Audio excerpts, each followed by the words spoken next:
Fundamentals of ज्योतिष में आपका स्वागत है। आज हम चर्चा करेंगे राशियों और ग्रहों की। ज्योतिष में के 3 आधार स्तंभ हैं: राशि, ग्रह और नक्षत्र।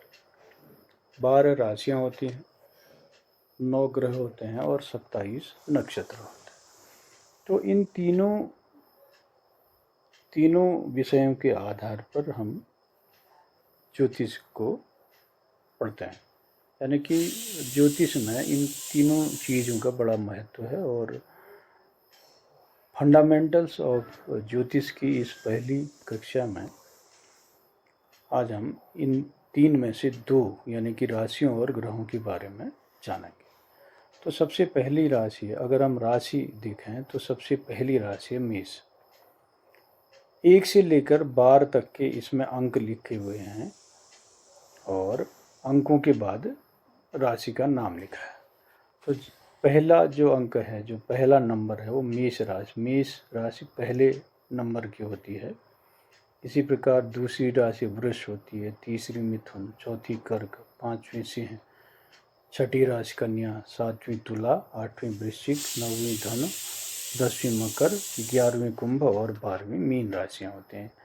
यानी कि ये इन राशियों के नाम हमको क्रम से याद रखने होती है। यानी अगर हम ये कहें कि वो चौथी राशि कौन सी है, तो चौथी राशि कर्क राशि है। 9वीं राशि कौन सी है? 9वीं राशि धनु राशि है। इसी प्रकार से तीसरी राशि कौन सी है? मिथुन राशि। तो हमको राशियों के नाम क्रम से याद रखने पड़ते हैं और इसके बाद इनके राशियों के स्वामी होते हैं। किस राशि का स्वामी कौन है? जैसे मंगल जो है मेष राशि का स्वामी है और वृश्चिक राशि का स्वामी है। तो ये विषय बाद में जब हम अगली कक्षाओं में जाएंगे, पढ़ेंगे, वहाँ पर ये विषय आएंगे। इसी प्रकार से अगर हम ग्रहों की बात की जाए तो 9 ग्रह होते हैं।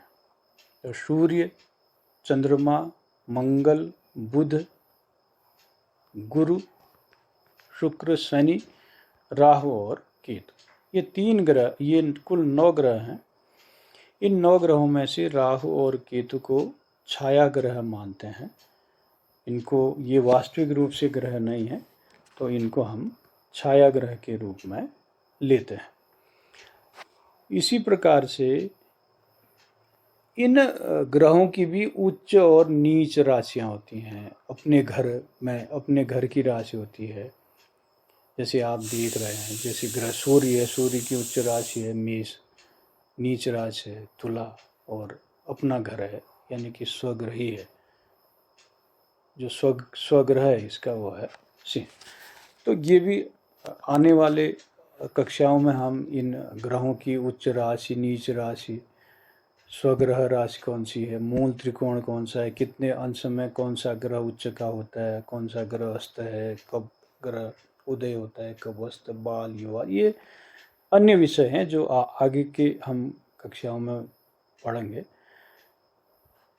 इस समय राशि और ग्रह, इनको हमको क्रम से याद होना है।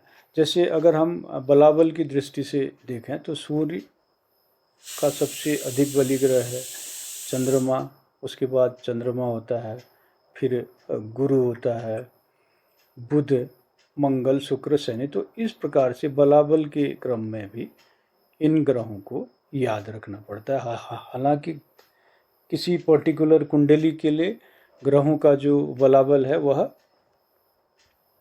उस कुंडली में वो ग्रह कहाँ पर स्थित है, उच्च में है, नीच में, उस ग्रह पर किसकी दृष्टि है, ग्रह अपने वो ग्रह कारक है, अकारक है, ये कई सारे विषय हमको देखने होते हैं। लेकिन नैसर्गिक बलाबल में हमको उसी क्रम में इन ग्रहों को याद करना पड़ता है। तो आज के लिए इतना ही। अगर हम अपना प्रैक्टिस के रूप में कहें तो एक डायरी और बनाकर इन राशियों के नाम क्रम से लिखते हुए, आगे ये राशि स्वामी भी दिए हैं, इसका भी हम नाम अपने डायरी में नोट कर सकते हैं। और इसी प्रकार से ग्रह दिया है उच्च, नीच और स्वग्रह। इस प्रकार से जो ये हमको ये क्रम से दिए हुए हैं, इनको हम अपनी डायरी में नोट कर सकते हैं।